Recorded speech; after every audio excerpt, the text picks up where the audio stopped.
कराची के मोटरवे से एग्जिट करेंगे और 1.25 घंटे में हम पहुंच जाएंगे थाना बुला खान। थाना बुला खान के अंदर क्या क्या मौजूद है, वहाँ क्या क्या एक्टिविटीज़ हो सकती हैं, क्या चीज़ें मौजूद हैं, वहाँ हम किससे मुलाकात कर सकते हैं, वो हम इंशाल्लाह आपको वहाँ पहुँच के दिखाएंगे भी और बताएंगे भी। इंशाल्लाह आज का दिन अच्छा गुजरने वाला है, तो आप मेरे साथ जुड़े रहिए और इंशाल्लाह आपको विज़िट कराते हैं बहुत जल्द। ये इस वक्त हम दाखिल हो चुके हैं थाना बुला खान शहर के अंदर। ये मेन शाहराह है जो अंदर जा रही है। आप देख रहे हैं दाएं बाएं किस तरह से ज़बरदस्त माशाल्लाह से घर बने हुए हैं, बहुत ही बेहतर हालत में, और गर्मी ज़्यादा है, 41 टेम्परेचर है इस वक्त। लेकिन मैंने बताया था आपको हवा चल रही है, लेकिन पब्लिक इसी वजह से शॉर्ट है यहाँ पे। ये एडवानी एग्रीकल्चर फार्म में हम लोग दाखिल हो चुके हैं। गाड़ी यहाँ पे देखा कि हमने पार्क कर दी है यहाँ पे।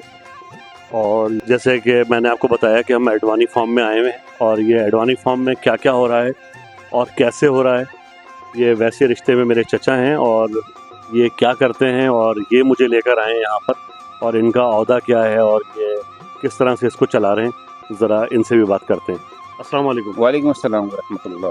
पहले तो मुझे बताइए ये क्या है, ये जो लगा हुआ है? ये सिस्टम है जिसे कहते हैं ड्रिप इरिगेशन सिस्टम। ठीक है, ये पूरी कंपनी से लगवाया गया है और इसका फ़ायदा ये होता है कि ये पानी ज़मीन से निकाल कर तालाब में जमा करता है। ठीक है, जैसे आप दिखाएंगे पानी यहाँ गिर रहा है, इसके बाद ये पानी हम पाइप के ज़रिए पौधों के नीचे ले जाते हैं, जो हम आपको दिखाएंगे कि पाइप, और वहाँ से एक एक कतरा पानी गिरता रहता है उनकी जड़ों में।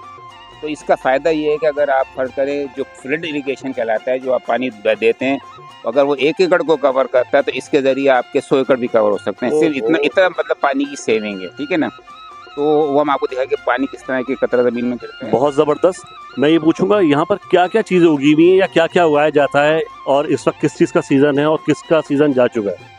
इस वक्त जो हमारे पास ये फसलें हैं, उनमें फसलों में सबसे ज़्यादा फसल जो है वो बेर की है, उसके बाद लेमन है, उसके बाद हमारे वो फालसे लगे हैं वो आपको दिखाएंगे, उसके बाद जो है शहतूत है, चीकू है, कुछ थोड़े बहुत आम के पौधे हैं। बाकी जो बड़ी फसलों में हमारी गंदम है जो अभी कट चुकी है, फिर टमाटर है, सब्जियां हैं, ठीक है, भिंडी और प्याज बहुत बड़ी फसल है यहाँ की ना, इस इलाके की बहुत बड़ी फसल है प्याज ना, वो हम आपको दिखाएंगे जो कि अब हार्वेस्ट हो चुकी है। मगर इस वक्त जो मौजूद है उस वक्त लेमन है और फालसा लगा हुआ है, वो आपको दिखाएंगे। चलें जी, तो फिर हम ऑन ग्राउंड चलते हैं और देखते हैं किस तरह से लगा हुआ है, और जो यहाँ पे लुक आफ्टर करते हैं भाई, हम उनसे भी आपकी मुलाकात कराएंगे, उनसे भी बात कराएंगे इंशाल्लाह। व्यूअर्स, आपको बताया था ना, जो पीछे आपको दिखाया था ड्रिप इरिगेशन सिस्टम, वो ऑन किया है अभी, और अब आप देखें कि इसमें से किस तरह से ये ऐसे ड्रॉप्स के ज़रिए पानी आता है।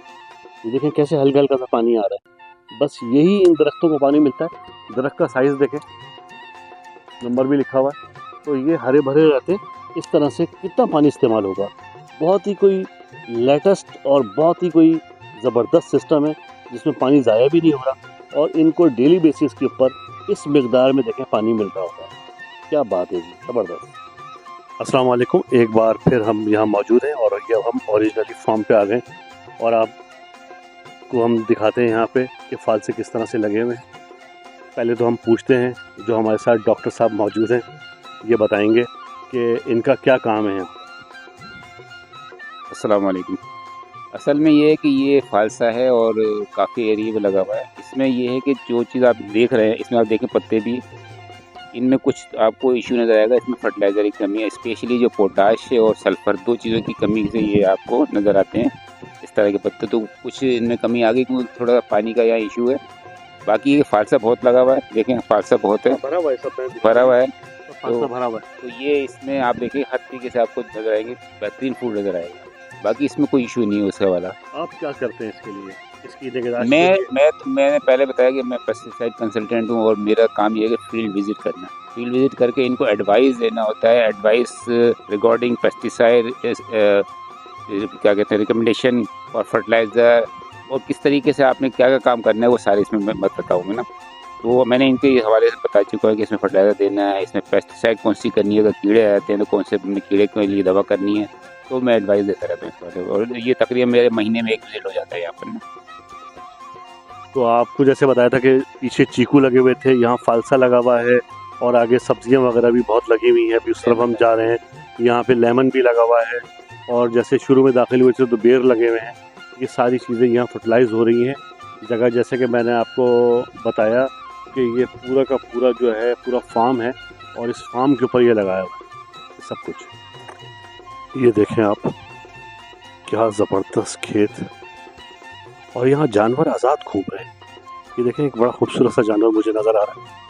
ये यहाँ पर देखें खाना खा रहा है, जिसको मैंने बताया कि ये कहते हैं कि चल रहा है। बहुत खूबसूरत सा जानवर है। थोड़ा सा क्लोज करके दिखाता हूँ।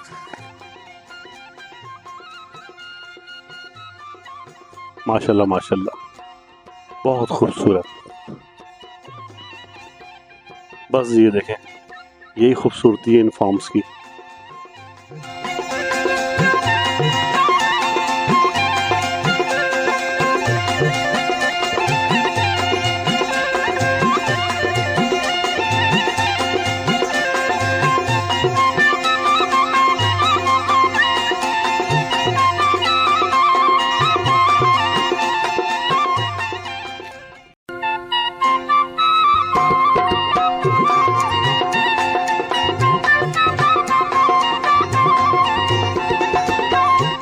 ये आप देख रहे हैं कि यहाँ पे हल चल चुका है और जो भी क्रॉप थी निकल चुकी है।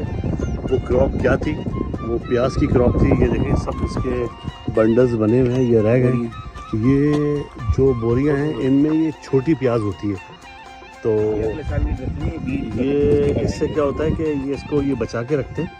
इससे फिर ये है इसकी नेक्स्ट क्रॉप जो लगाते हैं वो इसी प्याज से लगाते हैं। तो ये इन सब में यही साइज़ की जो है वो प्याज मौजूद है, जिसमें से इन्होंने जो है वो बड़ी प्याज जितनी भी थी वो इन्होंने सेल कर दी है। और कह रहे हैं अचार वचार डालना कुछ हो तो एक बोरी इन्होंने डिग्गी में डाल दी है हमारे। ये देखें आप, जहाँ तक आपकी निगाह जाएगी ये सब आपको प्याज का बीज नज़र आएगा। वो जो पीछे आपको बोरियों में दिखाया था कि ये फिर इससे नई फसल उगती है, तो ये नई फसल अभी लगी हुई है, अब ये निकलेगी। ये आप देखें, ये सब प्याज इस तरह से निकलती है। ये बहुत मेहनत है। इस मेहनत को देखें तो 50 रुपए किलो और 40 रुपए किलो बड़ा ही मुश्किल है, क्योंकि पानी का बड़ा यहाँ मसला है। और किस तरह से आपको मैंने वो दिखाया कि ड्रॉप पानी दिया जाता है और फिर जाके ये सारी चीज़ें हो रही हैं, जबकि इसको पानी बहुत चाहिए होता है, पानी इसके अंदर भरा होना चाहिए। तो बहरहाल पानी की कमी है यहाँ सिंध में बहुत ज़्यादा। अल्लाह खैर करे, अच्छे अब्र करम की बारिश करे, इनकी फसल, इनके खेत खलियान इसी तरह से लहराते रहें और इसी तरह से जो है ये फसल जो है उगती रहे। आप लोग भी दुआ कीजिएगा।